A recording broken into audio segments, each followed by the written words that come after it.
Ya, pertama terima kasih sudah bersedia menjadi ahli di pengadilan ini. Saudara ahli, dalam kapasitas ya, saudara riset, mengajar, apa itu kebebasan berekspresi dan apa jaminan berekspresi dalam kasus atau sejarah dan lingkungan akademik seperti itu? Lingkungan akademik tidak ada batasan kebebasan berekspresi. Justru DNA dari universitas adalah kebebasan berekspresi itu. Ekspresi dalam bentuk pikiran, ekspresi dalam bentuk teater, ekspresi dalam bentuk demonstrasi, bahkan ekspresi dalam bentuk ya turunkan rektor, macam-macam tuh.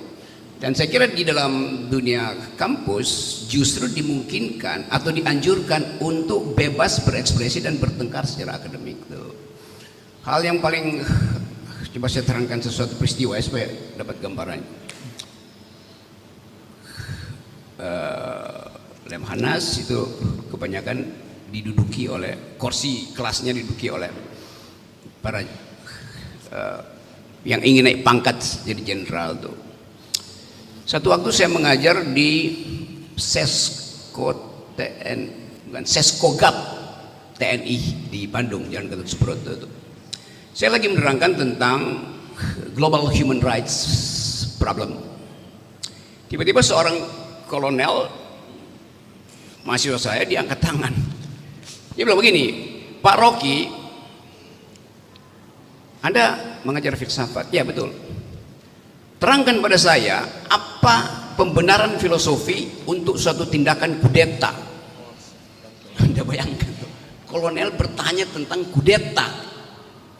Tentu saya tahu dia mempelajari bahwa banyak kudeta di dunia ini dilakukan oleh kolonel tuh. Kalau udah jenderal pasti dia agak susah karena ada syarat-syarat yang terlalu, pertimbangan yang terlalu rumit. Tapi seorang kolonel bertanya tentang apa pembenaran filosofis kudeta. Dia tidak bertanya pada saya apa yang membatalkan kudeta dari segi filosofis. Dia bertanya apa yang membenarkan kudeta dari segi filosofis. Artinya secara deskriptif banyak kudeta berlangsung justru oleh militer.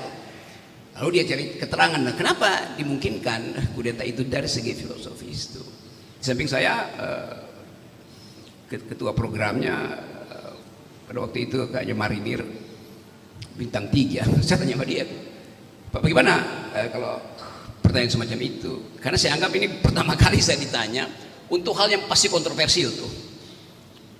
Semua diem itu. Rektornya bilang begini, silahkan karena ini kampus tuh. Jadi bahkan di institusi militer dimungkinkan orang berselisih pikiran itu demi kejujuran akademis. Terima kasih. Apa urgensi menjamin kebebasan berekspresi dalam konteks sebuah negara menurut ahli?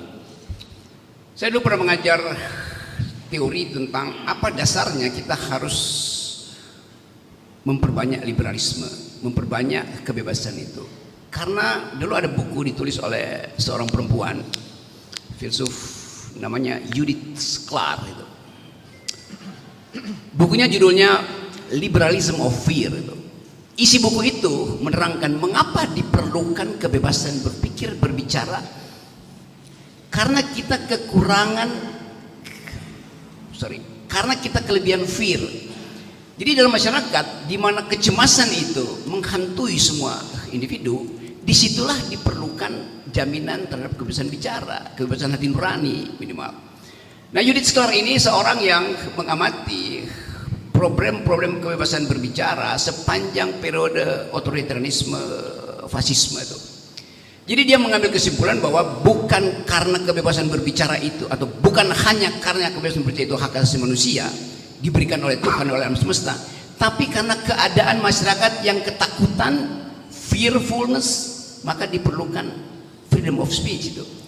Jadi Judith Sklar orang yang mengerti teori, tapi dia juga melihat keadaan masyarakat dunia pada waktu itu. Dan saya kira kalau dia diundang ke Indonesia, dia akan ucapkan hal yang sama, yaitu liberalism of fear.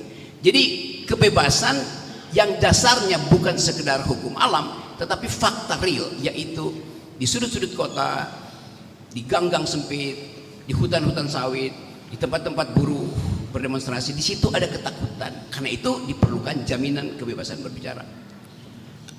Apa relasi kebebasan berekspresi dengan kritik terhadap kekuasaan, terhadap pejabat publik atau pejabat pemerintah? Dari zaman Socrates, pertama kali kebebasan berbicara itu diadili. Memang kebebasan berbicara itu membuat kuping kekuasaan itu panas, karena kebebasan berbicara pasti diucapkan pada mereka yang potensial untuk mencegah bibir warga negara itu, lidah warga negara mengucapkan kritik gitu. Jadi jelas di situ hermeneutiknya adalah hanya karena ada halangan berbicara maka kebebasan berbicara itu justru harus dimaksimalkan. Jadi relasinya jelas bahwa di dalam keadaan ada proto-authoritarianism, ada crypto-totalitarianism, kebebasan berbicara mesti bunyinya itu mesti di amplitudonya mesti diperpanjang, itu mesti speakernya mesti diperkuat. Karena itu kita mesti katakan selalu ada trade off antara negara yang demokratis dan penghalangan kebebasan berbicara. Semakin demokratis sebuah negara, kebebasan berbicara itu adalah hal yang dianggap biasa aja tuh.